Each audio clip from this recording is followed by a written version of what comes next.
Stall set जो है overheating से बचाया जा सके।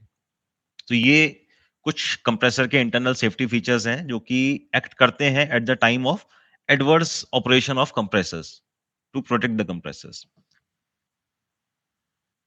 अब बात करते हैं हम लोग एनालिसिस की, जो कंप्रेसर्स के एनालिसिस हम लोगों ने किए हैं फील्ड रिटर्न के बेस्ड ऑन आवर जो भी हमारे पास रिसीव हुए हैं कंप्रेसर्स, उसमें जो हमें मिलता है उसके अंदर सबसे पहला है body short.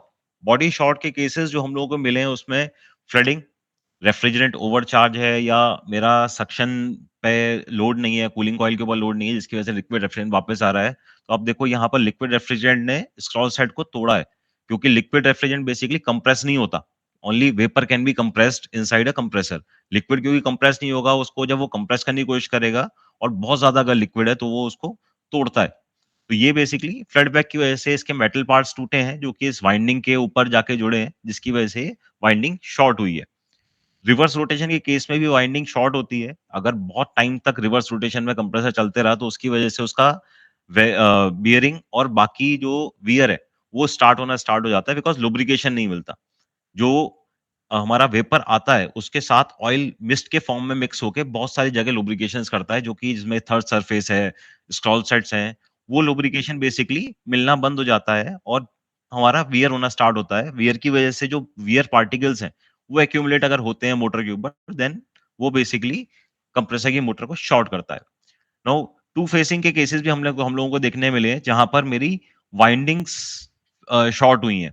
Basically 2 windings short हुई हैं, 1 वाइंडिंग ओके मिली है। दैट मीन्स टू फेसिंग हुई है, या कहीं न कहीं मेरा सिंगल फेसिंग या कॉन्टैक्टर कहीं न कहीं फॉल्टी था। तो ये केस हमें मिले हैं। देन अगर मेरा डिस्चार्ज प्रेशर बहुत ज़्यादा हाई है, डिस्चार्ज टेम्परेचर बहुत ज़्यादा हाई है और सक्शन मेरा बहुत ज़्यादा लो है। सक्शन लो का केस में मेरा बेसिकली गैस नहीं आता और मोटर को ओवरहीटिंग होना स्टार्ट होती है। और अगर बहुत ज़्यादा ओवरहीटिंग रहेगी तो आईओएलपी बार-बार साइक्लिंग पे जाएगी, ऑन ऑफ करेगी और फाइनली मोटर पे स्ट्रेस बढ़ता है, जिसकी वजह से मोटर मेरी शॉर्ट होती है। दूसरा, अगर मेरा सक्शन नहीं आएगा या डिस्चार्ज बहुत हाई जाएगा तो वो ऑयल को भी बेसिकली डिग्रेड करता है। बहुत ज़्यादा हाई डिस्चार्ज टेम्परेचर जाएगा तो मेरा ऑयल बेसिकली लुब्रिकेशन प्रॉपर्टीज़ को छोड़ देगा। अगर बहुत ज़्यादा ओवरहीट हो गया उसके बाद में मेरा फ्रिक्शन बढ़ना स्टार्ट होता है। सेकंड इज़, लो सक्शन अगर रहेगा तो मोटर पहले से ही ओवरहीट होके चलेगी, प्लस जो मिस्ट फॉर्म में मेरा लुब्रिकेशन बाकी कंपोनेंट्स को जाना था, वो नहीं जाएगा, उसकी वजह से बेसिकली ये रहेगा। तो टू ओवरकम दिस हम लोग जो सजेस्ट करते हैं दैट इज़, पहला जो मेरा सिस्टम है उसके अंदर रिवर्स रोटेशन नहीं होना चाहिए। देन मॉइस्चर और कंटेमिनेशन मेरा बेसिकली सिस्टम के अंदर नहीं रहना चाहिए। फ्लशिंग और सिस्टम प्रोसेसिंग प्रॉपर रहनी चाहिए।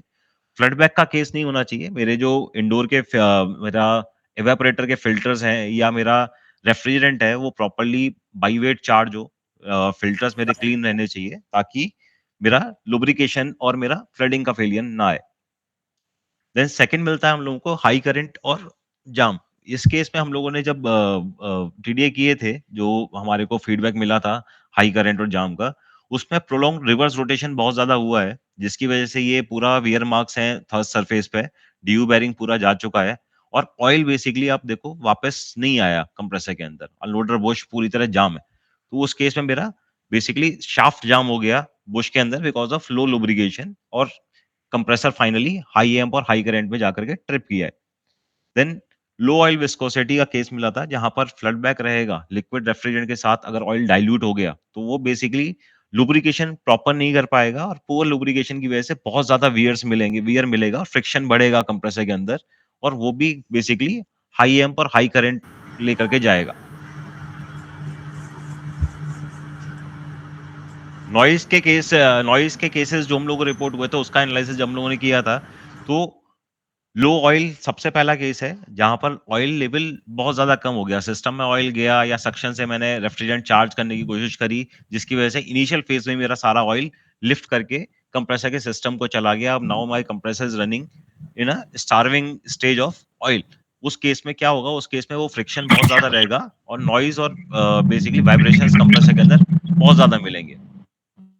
देन फ्रीक्वेंट ऑन ऑफ के केसेस या सक्शन चार्जिंग के केसेस में, या अगर मेरा compressor bar bar on off कर रहा है और मेरा बेसिकली ऑन हुआ देन ऑफ हुआ या साइकिलिंग कर रहा है कंप्रेसर किसी भी रीजन की वजह से, उस केस में मेरा ऑयल बेसिकली सिस्टम को जाएगा बट उससे पहले वापस आया और वो वापस नहीं आएगा। तो मेरे को बेसिकली लो ऑयल के केसेस मिलते हैं, जहाँ पर नॉइज़ की कंप्लेंट्स हैं। देन लेस पंपिंग और कूलिंग, ये बेसिकली एक फील्ड का हम लोगों ने विज़िट किया था, उसका कंप्रेसर ही बाद में एनालाइज़ किया, जो कि शॉर्ट हुआ था, जहाँ पर कूलिंग के इश्यूज़ थे। नाउ अगर आप इसको देखोगे तो ये बेसिकली बाईपास किया है एलपी को, और यहाँ पर अगर आप देखोगे तो एक्सपेंशन वाल्व का बेलो ही नहीं है, और यहाँ पर ये बाईपास किया हुआ है और कंप्रेसर का जो रनिंग है वो 0 पीएसआई पे है। जो कंप्रेसर बिल्कुल ही 0 पे चल रहा है, और कंप्लेंट थी लेस पंपिंग और कूलिंग की। कंप्रेसर अपनी जगह पंपिंग कर रहा है, but expansion valve basically bypassed है, एक्सपेंशन वाल्व है ही नहीं, और एलपी बाईपास किया हुआ है। तो उस केस में मेरा प्रेशर बिल्कुल सक्शन पे 0 है। डिस्चार्ज उसका बहुत ज़्यादा हाई चल रहा है। कंडेंसर की जो कंडीशन थी इस विज़िट के दौरान जो देखी थी, दिस वाज़ द कंडेंसर। तो इस केस में मेरा बहुत ज़्यादा डिस्चार्ज प्रेशर चल रहा था और सक्शन मेरा ऑलमोस्ट 0 है। तो इस केस में भी बेसिकली कूलिंग के इश्यूज़ हैं। नाउ जो लास्ट है, जो अभी हम लोग डिस्कस भी कर रहे थे, मंजय जी ने वही डिस्कस किया। हम लोगों को जो रिपोर्ट हुए, ये 8 compressors from various places we have been reported in last year, जो हम लोगों को रिपोर्ट हुए हैं। आई डोंट नो, फील्ड पे हो सकता है और भी हो। ये कंप्रेसर्स जो हैं वो बेसिकली नॉन जेन्युइन या फेक कंप्रेसर्स हैं, जो कि यूज हुए हैं रेलवे के अंदर। और ये जब फेल हुए थे तो इसकी रिपोर्ट हम लोगों के पास आई थी दैट आपके कंप्रेसर्स जो हैं वो इस तरीके से फेल होते हैं। तो basically just to tell you, ये हम लोगों को मिले हैं। इसको हम लोगों को बेसिकली ट्रैक करना चाहिए, और हमारा जो ऐप है दैट इज़ कोपलेंट मोबाइल, वो किसी भी एंड्रॉयड फ़ोन पे आप इंस्टॉल कर सकते हो, इंस्टॉल या आईओएस पे इंस्टॉल कर सकते हो। उसके बाद में उसको जस्ट जब आप इसका ये क्यूआर कोड स्कैन करोगे, तो बेसिकली वो आपको इस कंप्रेसर का डिटेल दे देगा। Otherwise if you just type the serial number, अगर आप जस्ट सीरियल नंबर को टाइप करोगे, तो ये कंप्रेसर का complete model number with bomb देगा आपको। अगर ये सेम है, देन ये कंप्रेसर जेन्युइन है। अगर ये सेम नहीं है या कोई और आ रहा है या बिल्कुल ही नहीं आ रहा है, दैट मीन्स ये कंप्रेसर फेक है। तो बहुत सारे केसेस हम लोगों को ऐसे भी मिले हैं जहाँ पर कंप्रेसर्स हमारे जेन्युइन कंप्रेसर्स यूज़ नहीं हुए हैं और वो फेल हुए हैं।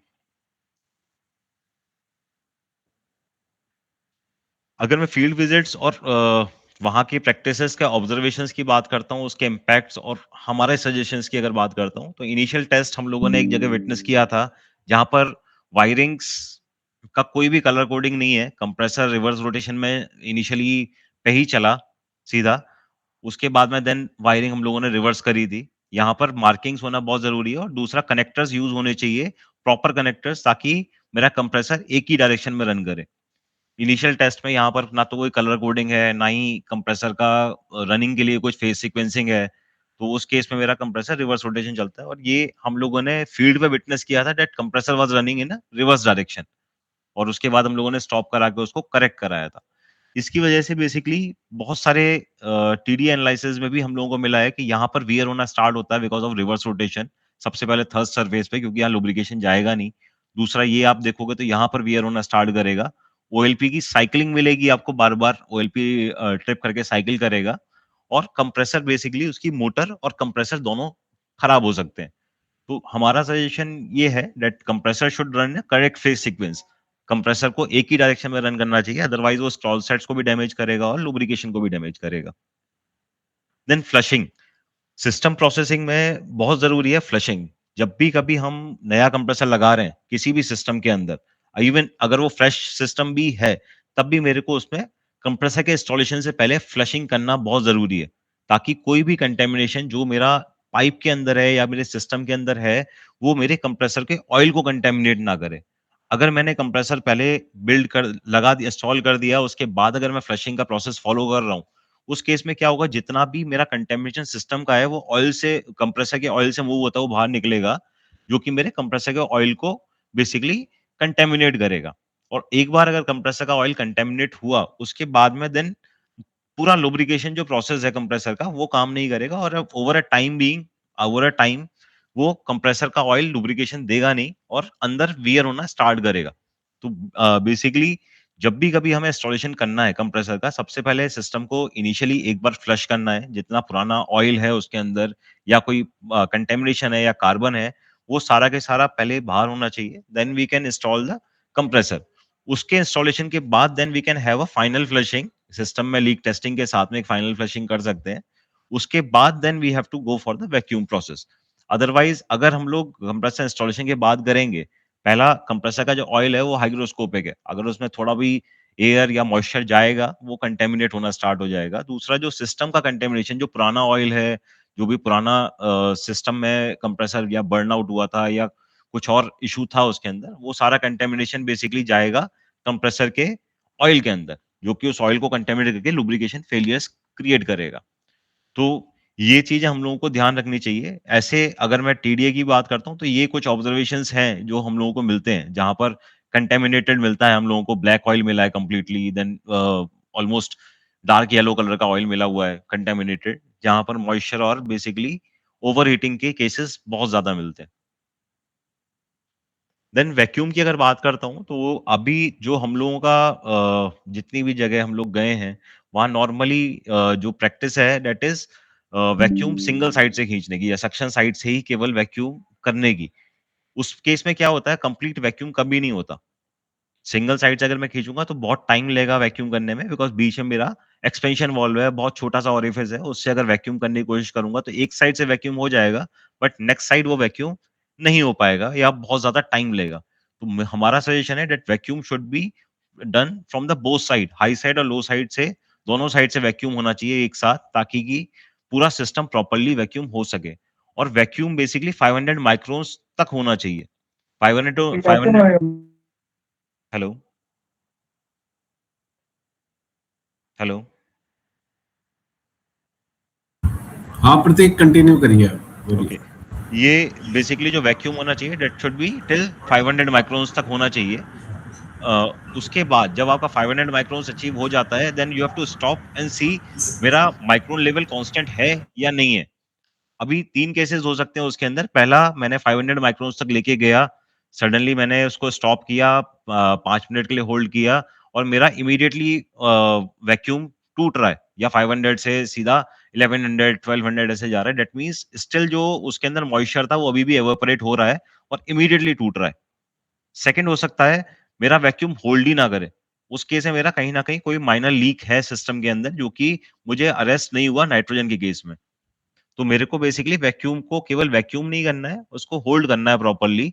उसको 5 एक मिनट तक होल्ड करने का देखना है मेरा वैक्यूम होल्ड है या नहीं है। अगर मेरा वैक्यूम होल्ड है, देन मेरे को वापस उसमें रेफ्रिजरेंट चार्जिंग के प्रोसेस पे जाना है। अगर वो मेरा होल्ड नहीं हो रहा है, देन मेरे को फिर से लीक टेस्ट करना है या वैक्यूम अभी और करना है। दूसरा ऑब्जर्वेशन था दैट नॉर्मली हम लोग जो फील्ड पे यूज़ करते हैं that is suction gauge. Suction gauge में हम लोग चेक करते हैं वैक्यूम कितना गया है। सक्शन गेज कभी भी एक्यूरेट वैक्यूम नहीं बताती, पहली। दूसरा, सक्शन गेज क्योंकि कंप्रेसर वैक्यूम पंप के साथ लगी हुई है, तो वो वैक्यूम पंप का बेसिकली इवैक्यूएशन रेट बताएगा और वो -30 आपको एकदम से दिखा देगा, बट एक्चुअल सिस्टम पे वो -30 नहीं पहुँचता कभी भी। तो सक्शन गेज की जगह हम लोगों को proper digital micron gauge use करना चाहिए सिस्टम में प्रॉपर वैक्यूम को जज करने के लिए।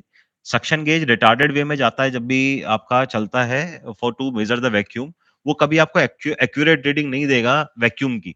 तो प्रॉपर वैक्यूम गेज हमारा यूज़ होना चाहिए। दूसरा, टाइम डिपेंडेंट वैक्यूम नॉर्मली जितनी भी जगह हम लोगों ने विज़िट किया, ऑलमोस्ट हर जगह पे टाइम डिपेंडेंट है। आई अंडरस्टैंड कि हम लोग जहाँ पर काम करते हैं या जिस सिस्टम पे काम करते हैं, उस सिस्टम में time is a very big constraint, but हम कोई भी प्रोसेस बाईपास नहीं कर सकते। We have to do a process in a very proper वे।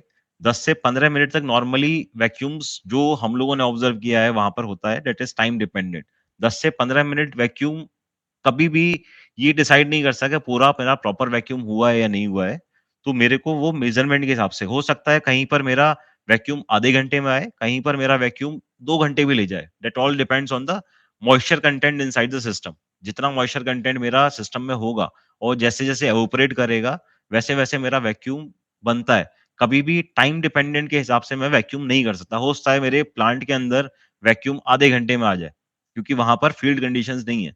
हो सकता है जब मैं फील्ड पे करने जा रहा हूँ वैक्यूम को, तो वो 3 घंटे भी ले जाए। वो दैट डिपेंड्स कि मेरा सिस्टम के अंदर कितना मॉइस्चर कंटेंट लेवल है। तो मेरे को हमेशा डिजिटल माइक्रोन गेज से वैक्यूम को मेज़र करने के बाद ही एंश्योर करना है कि वैक्यूम प्रॉपर हुआ है या नहीं हुआ है।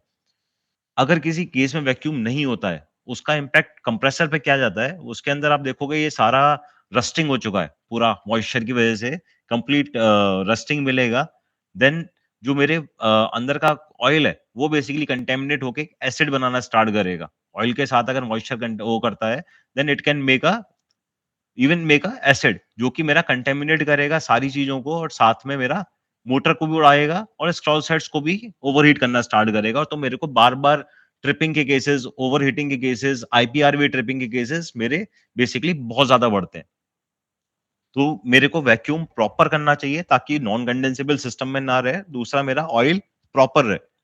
Then leak testing. Leak testing अभी किसी-किसी जगह पे प्रॉपर होती है 300 पीएसआई तक। कहीं-कहीं पे हम लोग उसको ओवरचार्ज भी करते हैं।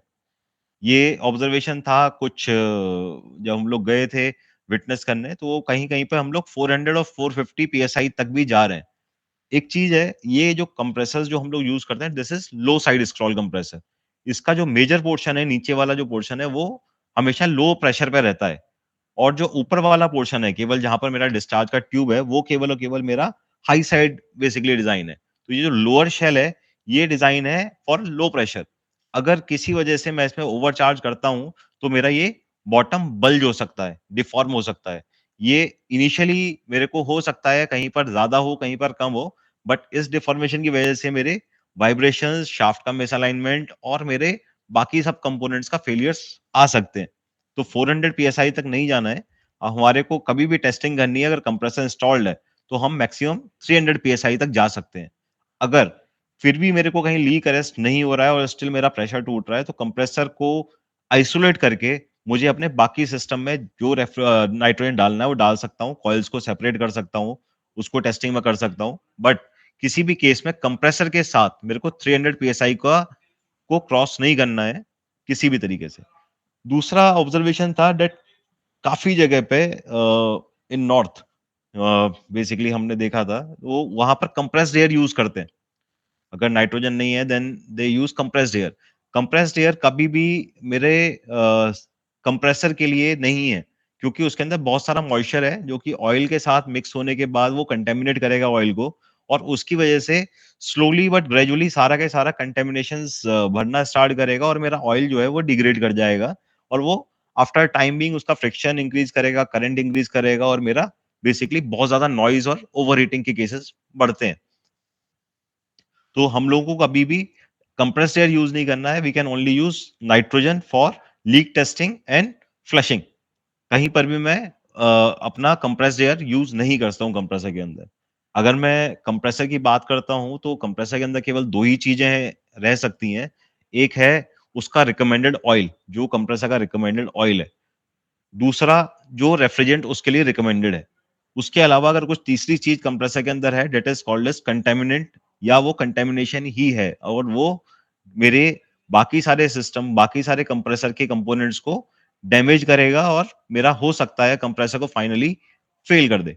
तो इसलिए मेरे को हमेशा नाइट्रोजन से ही फ्लशिंग करनी है सिस्टम की और किसी से भी फ्लशिंग नहीं कर सकता मैं।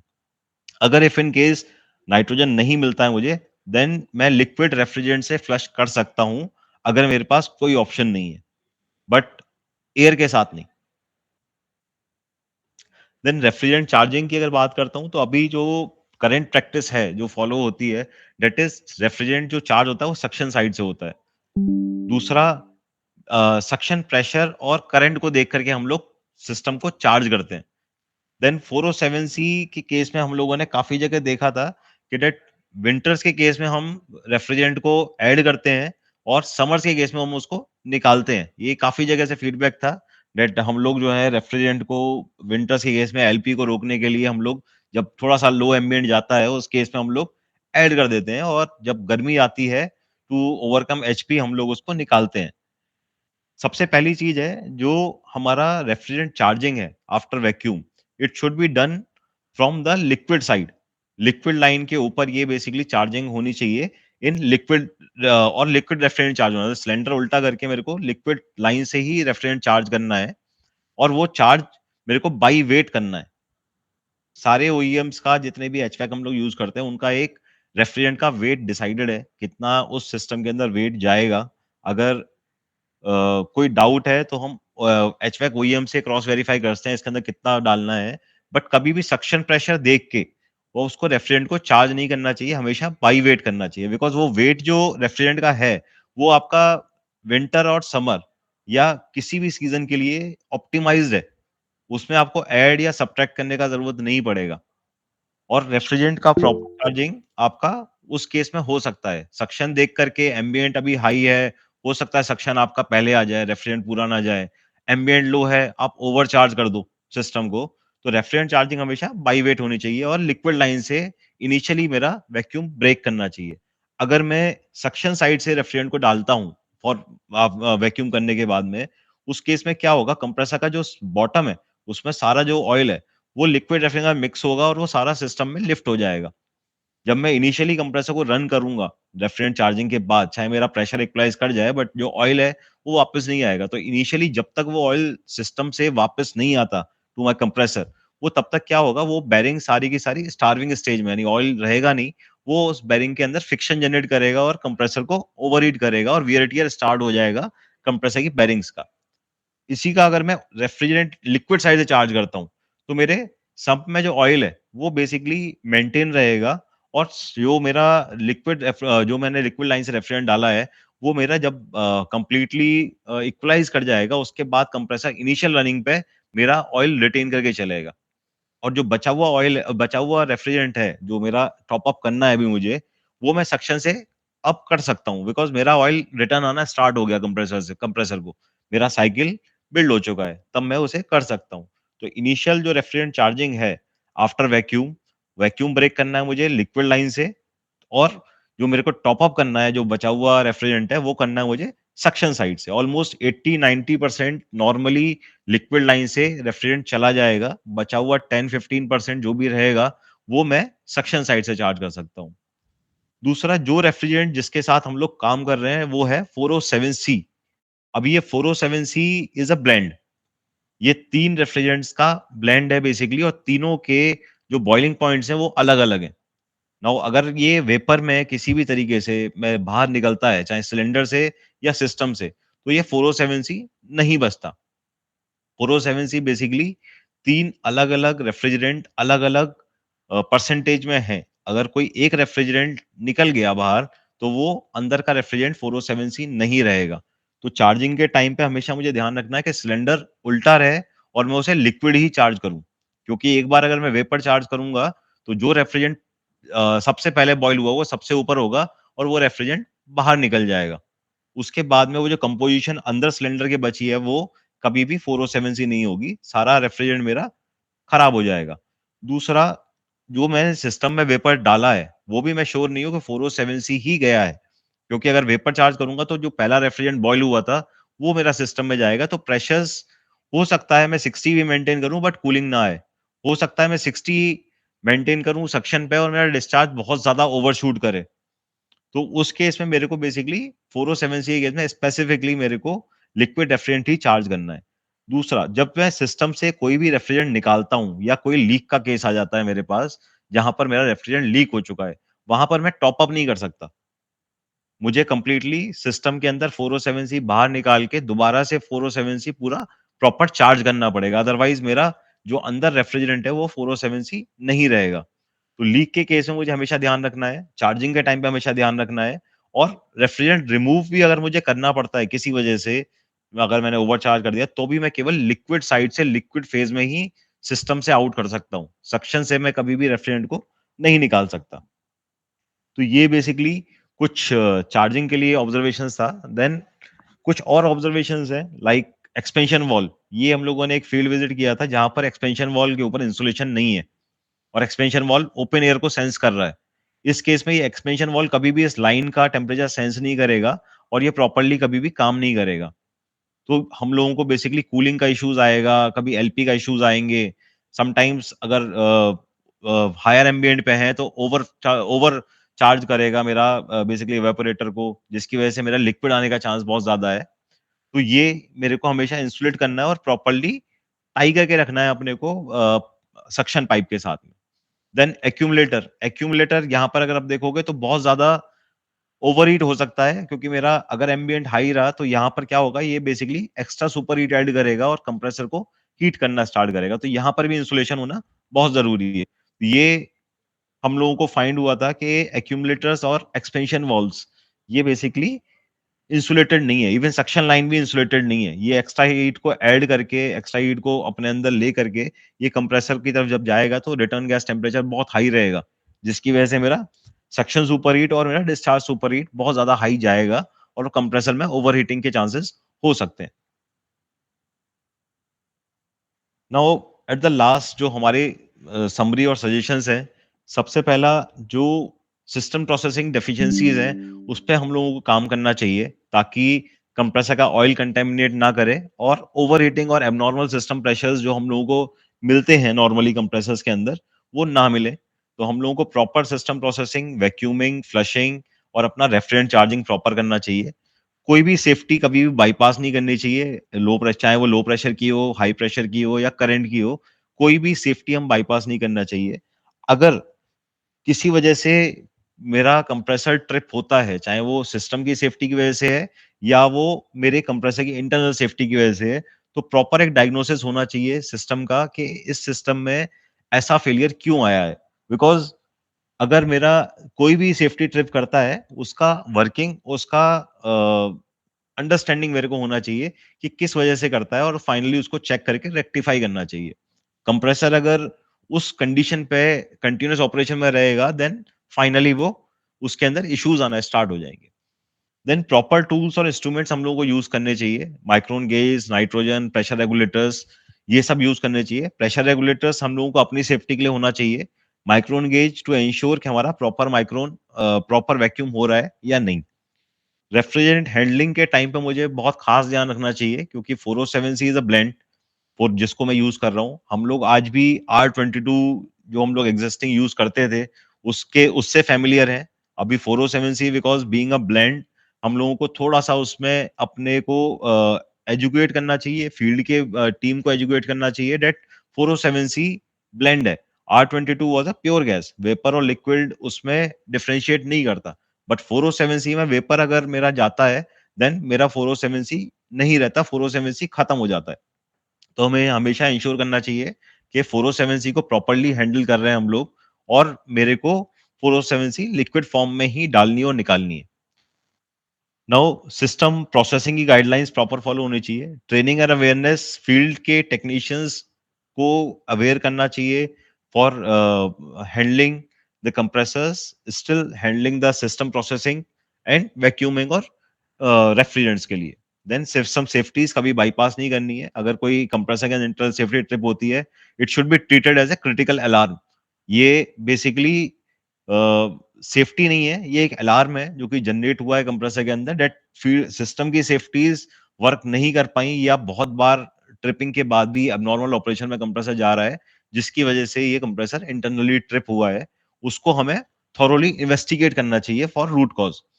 देन कंप्रेसर का रिप्लेसमेंट का प्रोसेस स्टैंडर्डाइज करना चाहिए ताकि हम लोग बेसिकली जो भी कंप्रेसर को इंस्टॉल करें वो प्रॉपर वे में इंस्टॉल हो और हमारा सिस्टम जो है वो प्रॉपर कूलिंग और बाकी एफिशिएंसीज के लिए काम कर सके। तो this was all from my side. अभी जो भी क्वेरीज हैं आप लोग पूछ सकते हैं, जो भी आप लोग पूछना चाहते हैं।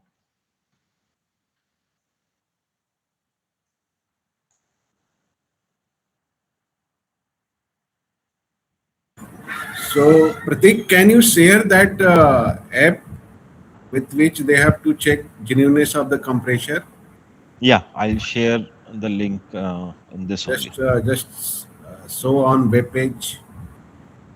Yeah, I'll just I can what I'll do is mobile तो मैं शेयर नहीं कर सकता बिकॉज़ स्क्रीन शेयर नहीं कर सकता। I'll share this in screen।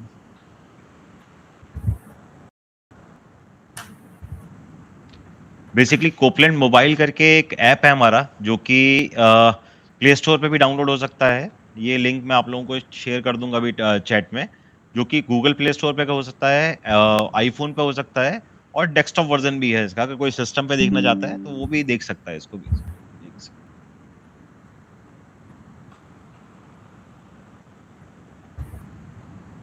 तो ये डेस्कटॉप वर्जन कुछ इस तरीके से खुलता है। सेम इसका इंटरफेस मिलेगा अगर हम लोग फोन पे चेक कर रहे हैं। तो इसके अंदर काफी सारे फीचर्स हैं जो कि एक एक करके मैं आपको बोलता हूँ। बट फर्स्ट फीचर है, यहाँ पर एक सर्च का ऑप्शन आता है जहां पर आप बेसिकली कंप्रेसर का सीरियल नंबर सर्च कर सकते हैं। लाइक इफ इन केस अगर मैं यहाँ से लेता हूँ, ये हम लोगों को रिपोर्ट हुआ था फ्रॉम रेलवेज। नाउ अगर आप देखोगे तो मैंने ये सीरियल नंबर सर्च किया है, जस्ट एक रैंडम सीरियल नंबर है। नाउ अगर आप देखोगे तो ये बेसिकली ZR61 इंस्टॉल हुआ था रेलवेज के अंदर, जो कि नॉर्थ साइड में कहीं यूनिट में रिप्लेसमेंट के लिए आया था। अगर आप देखोगे तो ये जो सीरियल नंबर है मेरा किस मॉडल का है, ZPS49K6E PFV।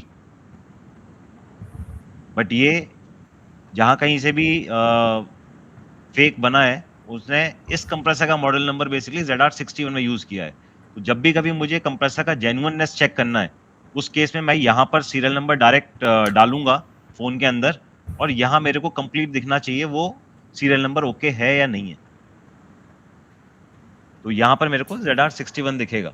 अगर किसी के पास कोई सीरियल नंबर है तो आप लोग शेयर कर सकते हो ZR61 का, वी कैन जस्ट लाइव एक सर्च कर सकते हैं हम लोग। No, they will check it. I think now it is good enough how serial number has to checked. So yes now, if there are some questions from General Railways, so Pratik will take questions one by one. Sure. So now the session is open to General Railways. If you have any questions, you can ask directly.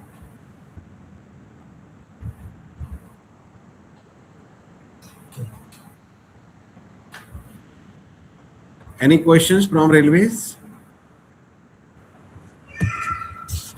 Hello, Prateek ji. या I'm speaking from Agra Cantonment Central Railway. Okay, we are facing a issue that in our one coach, the VFD compressor is tripped every day at noon, and it is working normally during the evening and night hours. It is tripped on what, मतलब किस चीज पे trip हो रहा है sir वो?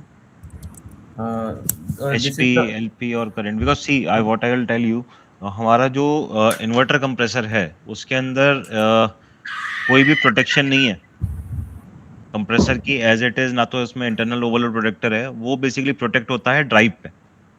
okay. तो tripping from the compressor side is not possible.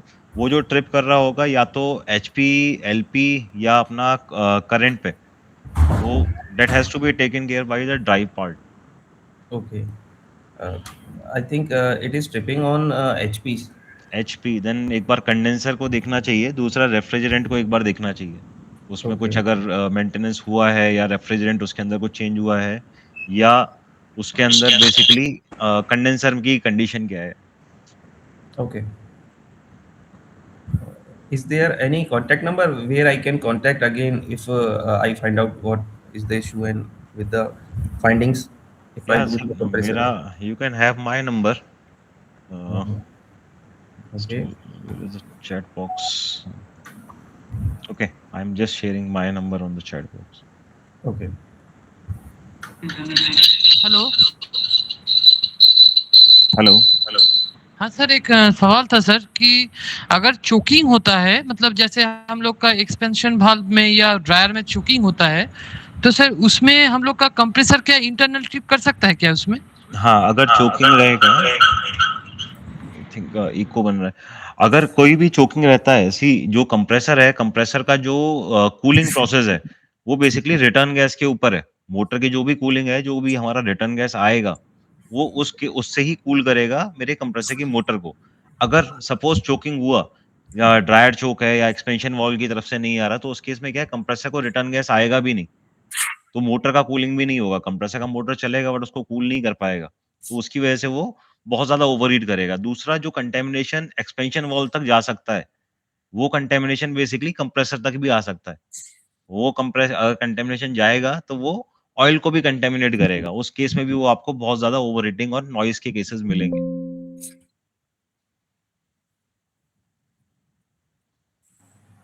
और सर और एक वो आप बताएं कि आप वैक्यूम कितना तक करना चाहिए? आप बोल रहे थे, वो समझ में नहीं आया। वैक्यूम कितना हम लोग -30 psi तक हम लोग करते हैं वैक्यूम जो होता है। देखो -30 psi सक्शन गेज पे जब आप नापते हो, वो कभी भी आपको एक्यूरेट रीडिंग नहीं देगा। दूसरा, जो आपका गेज है, वो सक्शन प्रेशर को नापने के लिए बनाया हुआ है। रिटार्डेड में वो इसलिए चलता है ताकि इफ इन केस कभी अगर सक्शन आप नापने जाओ और वो माइनस में जा रहा होगा, तो वो जो गेज की जो निडल है, वो टूट ना जाए, इसलिए हम लोग उसे रिटार्डेड में रखते हैं। सेम ऐसे ही हाई साइड अगर आप देखोगे, तो वहाँ पर भी रिटार्डेड में चलेगा। तो ये गेज कभी भी आपका प्रॉपर वैक्यूम नहीं नापता। हमारे को प्रॉपर डिजिटल वैक्यूम गेज होना चाहिए जब भी मैं वैक्यूम कर रहा हूँ।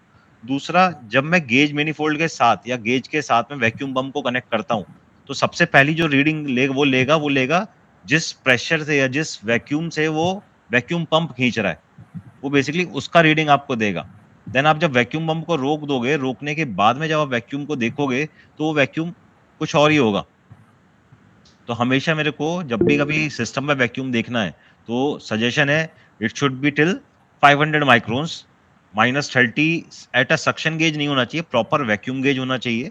बेशक वैक्यूम गेज में माइक्रोन है, टॉर है, कुछ भी है, बट वो प्रॉपर वैक्यूम के लिए गेज होना चाहिए, ना कि सक्शन के लिए गेज होना चाहिए। तीसरा, जब भी आप वैक्यूम करोगे, उसके बाद उस वैक्यूम को आप होल्ड करो एटलीस्ट फॉर 5 मिनट्स, कि वो वैक्यूम बढ़ तो नहीं रहा। अगर सिस्टम में मॉइस्चर का कंटेंट बहुत ज्यादा है और से आपने 500 माइक्रोन अचीव कर लिया, उसके बाद जब आप उसे रोकोगे, तो वो ग्रेजुअली बढ़ना स्टार्ट करेगा। हेलो,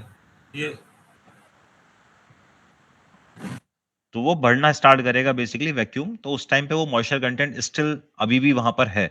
तो हम लोगों को ये चीज इंश्योर रखनी चाहिए कि वो प्रॉपर वैक्यूम है, पहला। दूसरा, 500 माइक्रोन तक वैक्यूम आपको करना है उस सिस्टम के अंदर, देन आप उसके अंदर रेफरेंस चार्ज कर सकते हो।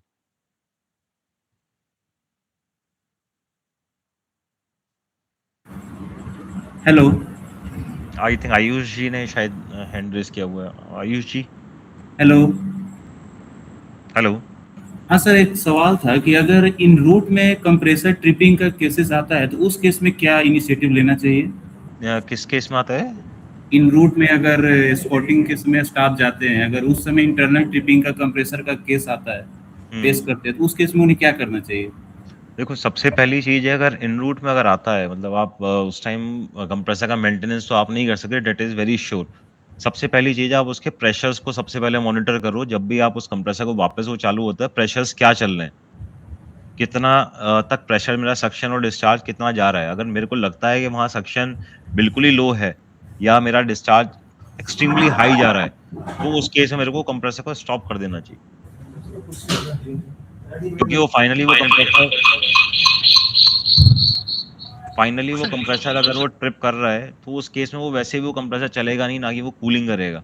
बट एटलीस्ट अगर हम उसको बंद कर देंगे, तो एटलीस्ट ये है कि जब भी वो जाकर मेंटेनेंस में जाएगा और चेक होगा, उस केस में वो कंप्रेसर बच सकता है। सर यही पूछ रहा हूँ सर कि अगर हम लोग का जैसे गाड़ी का इन रूट में है, वहाँ पे 45-50 डिग्री टेम्परेचर है, तो हम लोग का स्कॉटिंग स्टाफ जो होते हैं वो बोलते हैं कि कोई भी कंप्रेसर का इंटरनल ट्रिप का डाउन रिपोर्ट देते हैं। अभी सर हम यार्ड में तो उसको मतलब कैसे हम मतलब इसको मेंटेनेंस करें, मतलब क्या क्या चेक करना पड़ेगा? क्या कंप्रेसर को हमेशा मतलब रिप्लेस करना तो सही नहीं है सर, तो उसको हम लोग कैसे कैसे कौन सा पैरामीटर से हम लोग चेक करेंगे कि नहीं ये कंप्रेसर सही है? तो उसका लिए कुछ सर बताइए सर। नहीं, वहां से आपको कंप्लेंट आया है और आपके पास जब आता है कंप्लेंट, तो कंप्रेसर चलता है कि नहीं चलता है उस टाइम पे? सर उस समय तो चलता है, लेकिन हम लोग का तो एम्बिएंट टेम्परेचर सोच लीजिए कि 35-40 डिग्री हो रहा है। देखो, और जहाँ पे मेरा गाड़ी जब एन रूट में जा रहा है, वहाँ पे हो सकता है कि 45-50 डिग्री हो रहा है। तो उस समय सर बहुत मतलब दुविधा में रहते हैं कि फिर हम लोग को क्या करना चाहिए तब, क्योंकि वो एम्बिएंट टेम्परेचर हमको मिल नहीं रहा है। तो एम्बिएंट टेम्परेचर के लिए भी क्या हो सकता है कि बहुत ज्यादा एम्बिएंट टेम्परेचर के लिए उधर इंटरनल ट्रिप कर रहा है, लेकिन मेरा यार्ड में नहीं ट्रिप कर रहा होगा। नहीं, इसमें दो चीजें हैं। सबसे पहली चीज है, कंप्रेसर का कभी भी प्रेशर के साथ ऐसा रिलेशन नहीं है। अगर से मेरा कंडेंसर गंदा हुआ, तो मेरा हमेशा डिस्चार्ज प्रेशर हाई जाएगा। अगर सपोज मेरा रेफ्रिजरेंट लो रहा या मेरा ड्रायर चोक रहा, उस केस में क्या होगा, उस केस में मेरा सक्शन बहुत ज़्यादा लो जाएगा, डिस्चार्ज मेरा थोड़ा-सा हायर साइड चलेगा। तो मेरे को सबसे पहले उसका रनिंग के पैरामीटर्स नोट करने हैं कि वो उसमें इश्यू क्या है। अगर जेन्युइनली उसका एम्बिएंट का इश्यू है, से 45 डिग्री एम्बिएंट में मेरा सिस्टम हाई जा रहा है, उसमें कंप्रेसर कुछ नहीं करता, उसमें कंडेंसर बेसिकली मेरे को या तो कंडेंसर को वर्कआउट करना है या कंडेंसेशन बढ़ानी पड़ेगी। किसी भी तरीके से, चाहे कंडेंसर बड़ा करके या कुछ करके, वो सिस्टम डिज़ाइन लेवल पे हम कुछ नहीं कर सकते उस केस में। बट हम लोग एटलीस्ट एंश्योर कर सकते हैं कि वो जो ओवर हीटिंग आई थी या मेरा ट्रिपिंग जब हुआ था, उसका रीज़न क्या था? उसका रीज़न हाई एम्बिएंट था या लो रेफरेंस चार्ज था या कहीं चोकिंग था? तो मेरे को सबसे पहले वो सिस्टम रन करके उसके सारे पैरामीटर्स नोट करने हैं। देन मेरे को देखना है कि सक्शन और डिस्चार्ज प्रेशर अगर ठीक है, एज़ पर एम्बिएंट कंडीशन के हिसाब से उस टाइम पे ठीक है, then compressor is okay.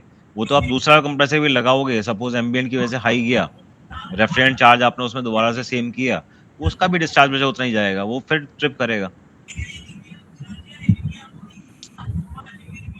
SSC Lalgarh बोल रहा हूँ सर। हेलो।